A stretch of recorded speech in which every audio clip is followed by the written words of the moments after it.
একজন নববধূ যেমন তার স্বামীর সঙ্গে বাসর রাতে আরামের ঘুম দেয়, তুমিও আজকে কবরে কিয়ামত পর্যন্ত আরামের ঘুমে ঘুমিয়ে যাও। সুবহানাল্লাহ, আসতে হয়ে গেছে, সুবহানাল্লাহ জোরে সোরে পড়তে হবে। নাম কেন মিল আরু, you should get up, sleep না, ঘুমাও, আর কোনো টেনশন নেই। যখন ইসরাফিল তার হাতে সিংহা নিয়ে ফু দিবে, তখন তোমার ঘুম ভাঙবে, তার আগে তোমার কোনো ঘুম ভাঙবে না। সুবহানাল্লাহ পড়ে। এবার আসেন, এটা হচ্ছে জান্নাতীদের চ্যাপ্টার। যারা নামাজি হবে না তাদের জন্য জাহান্নামের আগুন হবে। জাহান্নামের আগুনের তাপ কম না বেশি? এবার আমাকে বলেন, জাহান্নামের সবচাইতে বেশি যাবে কারা? পুরুষ এবং নারীর মাঝে বলেছি। খুব খুশি তাই না? নারীরা, নারীরাই বাপরে বাপ। হাদিস দুই রকমেরই আছে।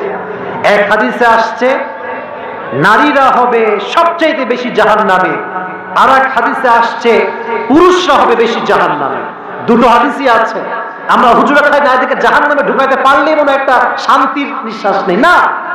পুরুষরা জাহান্নামে যাবে, কারণ বেশিরভাগ পুরুষ আজকে ব্লু ফিল্ম বা পর্নোগ্রাফিতে আসক্ত হয়ে গিয়েছে। এবং বিশ্বাস করেন, বিলিভ মি, ট্রাস্ট মি, আজকে বাংলাদেশের ৮০% যুবকরা ইয়াবা, ফেন্সিডিল, গাঁজা, মাদক নেশায় আসক্ত হয়ে গিয়েছে। মারাত্মক বড় জঘন্য অপরাধ। তবে কি বলবো ভাই, মেয়েরা আবার গাঁজাখোরই বেশি পছন্দ করে। এই গাঁজাখোরদের বিরুদ্ধে ওয়াজ করে শান্তি পাই না। আবার অনেক মেয়ে বলে আমি গাঁজাখোরকে ভালো বানিয়ে দিব। আরে বাবা রে বাবা, গাঁজাখোর যে তো নিজের জীবনের মূল্যই বুঝলো না, ও আপনার মূল্য কেমন করে বুঝবে? প্রিয় বোন আমার, আল্লাহ আমার বোনদেরকে বোঝার তৌফিক দান করুন। প্রণামে। তো আমি যেটা বলছিলাম, পুরুষদের সাথে নারীরা আসলে বেশি জাহান্নামে হবে, এই হাদিসটা আছে। এবার আর একটা প্রশ্ন, জাহান্নামে যারা যাবে এদের মধ্যে নারী পুরুষ তো সব একসঙ্গে যাবে, একটা কারণে সবচাইতে বেশি যাবে। এটা আপনারা অলরেডি একবার বলেছিলেন। বলতো সে কারণটা কি? নামাজ। বলেন এর কারণটা কি?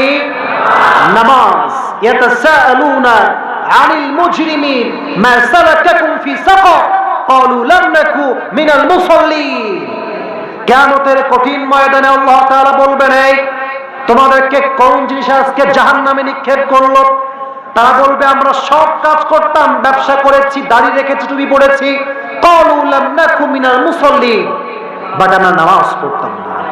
নামাজ যে পড়বে না, কবরের জীবনে তার জন্য জাহান্নামের আগুনকে ওয়াজিব করে দিবে একজন। তিনি কে? নামাজের গুরুত্ব কাকে বলে দুটি হাদিস বলতে চাই। এক নম্বর হাদিস, ওমর ফারুকের জামানায়, হাদিসটা অনেক ঘটনা সুন্দর, মনোযোগ দিয়ে শুনবেন। আর একটা কথা মাথায় রাখবেন, এই নীলগঞ্জি, কই যাও, চালাই করবেন। আচ্ছা ঠিক আছে, 12:30 বাজতে যাচ্ছে, তবে সবাই দুটো হাত তুলুন, দেখি সবাই দুটো হাত তুলেন। এবার আমাকে তাকবীর শোনান, লিল্লাহি তাকবীর।